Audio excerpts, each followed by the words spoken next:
welcome back. And now we are on our next video for exploring non-traditional tools. I hope you have your container full of non-traditional tools and ready to dive in. The traditional tools were a lot of fun. Well, expect this to be even more, because many of these things you may not even begin to know what you can accomplish from them, what you can create, the marks that you create.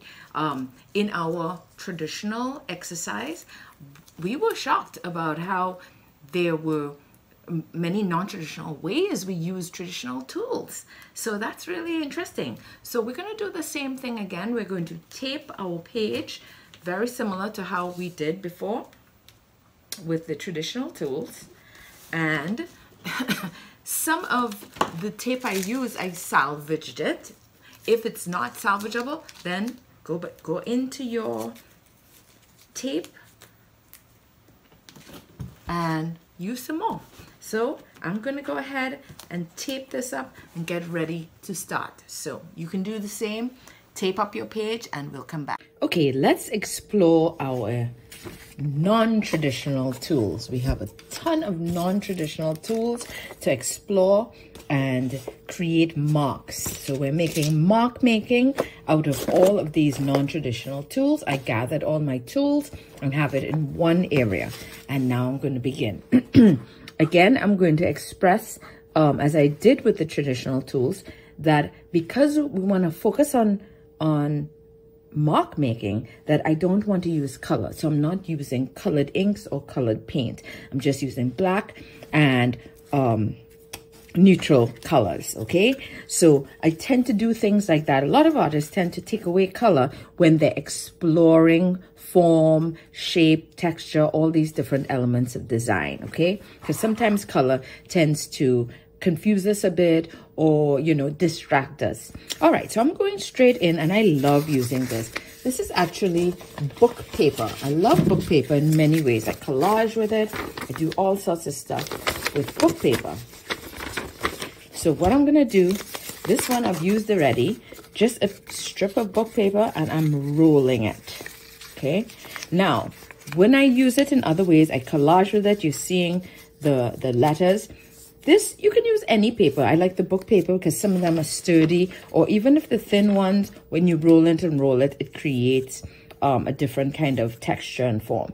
And I'm going to dip it into my wash and then just start stamping. Look at that. And with the wash, it doesn't give like a harsh outline. I'm overlapping as well, seeing what happens. And I'm not going back in, so it gets lighter as it goes across. Let's see what happens if I was to, I'm going to take the other end and go into the thicker paint. So in here, I've used black paint, right in here, not mixed, just thick like that. And then I've used black paint with a lot of water, which is a wash. And I just keep adding water to it and mixing it. And you will experiment and mix to see how thin you want your wash to. You don't want it too thin, but again, you don't want it thick. So this is my thicker version here. And then this is the thin wash. Okay, so I'm gonna go in. We did the wash. Now I'm gonna go with the thicker paint and see what happens. As you can see, darker, not as washy. Maybe it creates sometimes not a very clear shape because of all of the ink. And as we go out, it creates that ghost effect we talk about, from dark to light. Okay, so that's the effect you get with that. All right. Let's see what else. I have a feather. Love using feathers. So let's try. I like using the wash a lot because the wash gives you a very fluid kind of feel. Oh, look at that. Ooh, oh my gosh, I'm in love. I have used the feather before and it has not given me that effect. Sometimes when I use something, I want to try and create different things with it.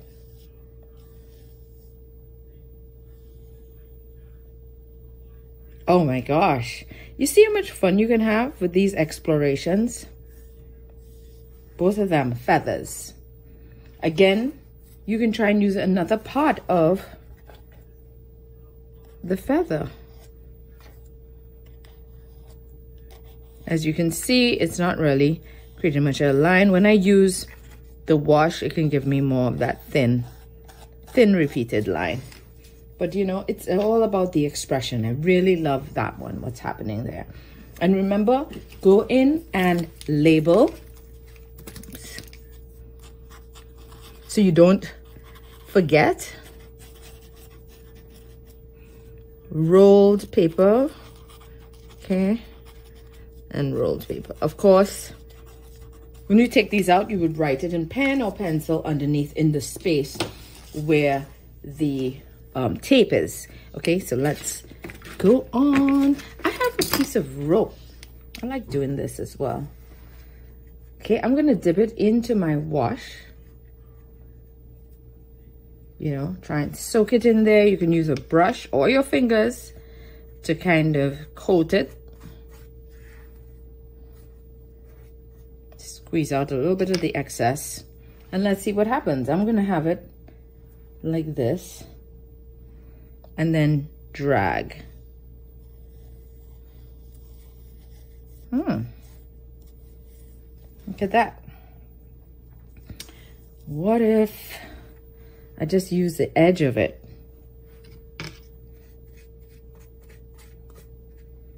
Try and drag it with just the edge. The other one I doubled. I'm trying to control that edge. See. Ooh, it's nice. Trust me, no two people can have, you'll be using the same material and you will not get the same effect. Love it. Love, love, love. Just to show you, I have another little container here where I put the ones that have the ink on it so it doesn't get ink everywhere. So I have a container with the clean objects and I have the container that have the ink on it. Plastic spoon, I have a plastic knife. Use what you have.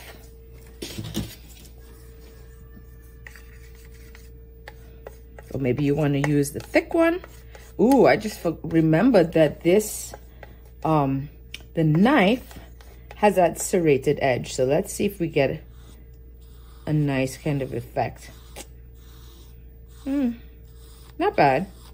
Let me try it with the wash. Maybe that might be a freer. Not always controllable. All right, but you're seeing that kind of effect. The spoon, how would you like to use the spoon? You decide. Look at the shape. Do you want to recreate some kind of shape of that spoon? Didn't really happen, right? Do you want to draw with it? Pull those lines. Do you want to use the edge? Again, create some kind of line.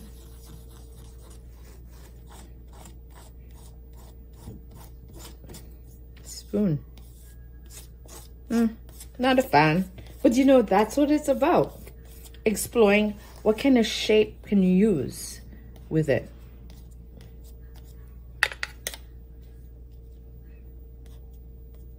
Maybe the edge. Oh, look at that. I know, I'm trying, you know, try and see what it is that you can create from it. All right, that's one side. I'm gonna use this one again. This is wax.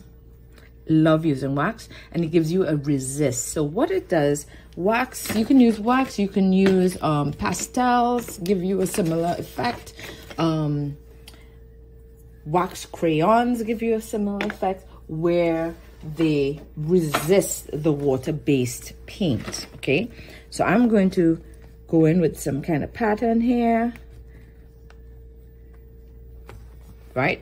You don't see it, but I'm just going to go in with my wash. Now, this only works with a wash. If you go in with too thick of a paint, it's not going to give you that effect. Ooh, look at this. Look at how it's resisting. It's pulling away from the wax, okay? I did a zigzag, like a curly, and I did a heart.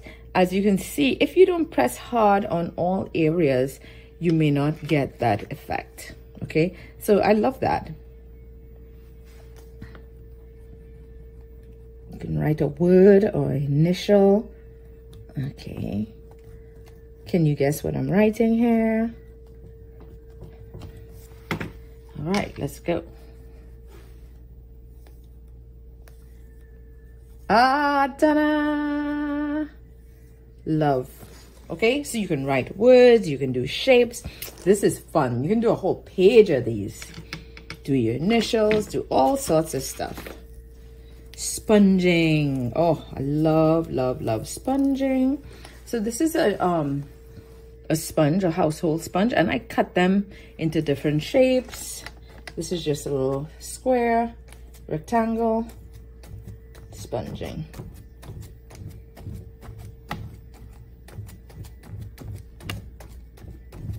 Nice.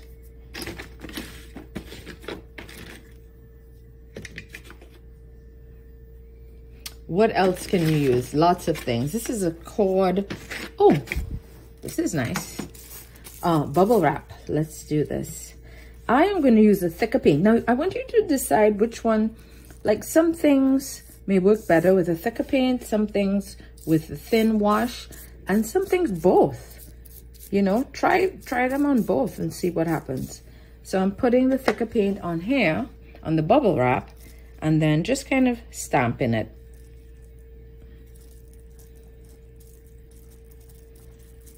Create. Ta-da! Oh, I love that. And sometimes when you do that, it has more on it. You know, let's look and see for a ghost effect. We call it a ghost effect because it's lighter. You can see it or not see it. I smudged that, so it just became this mush up there. Okay?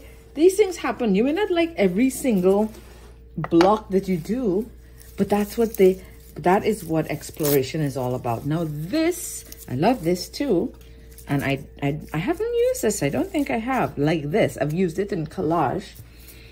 But this is packet material that I get for some of my frames. So let's see what happens when I dip it in. I think I want to use it with my wash. Ooh, that's a lot of wash on it. So I'm afraid it might just make a blurby mess. I want to see what happens if I pull it.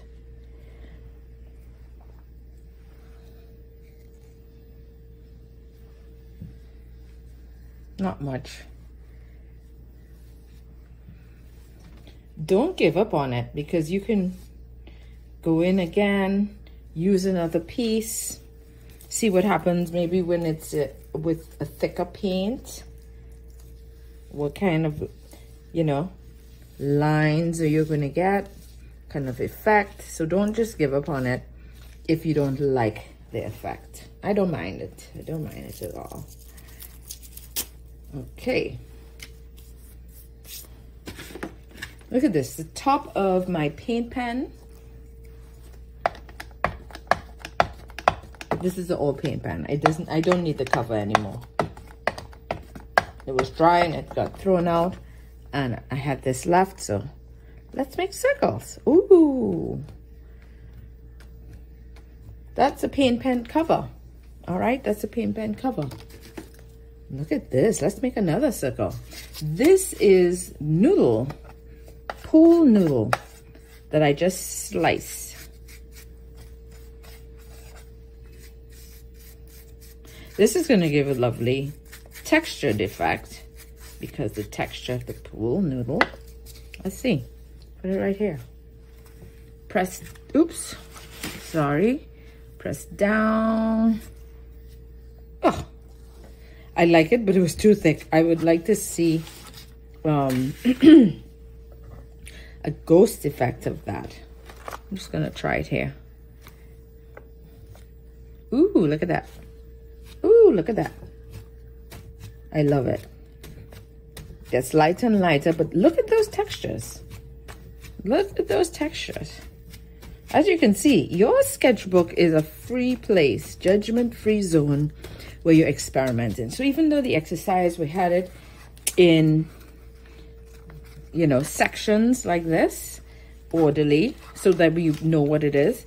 I just didn't have any space, so I did this whole page, and I'm gonna put a little note that it is a piece of my pool noodle with thick paint, and then just keep going without filling the paint, replenishing it.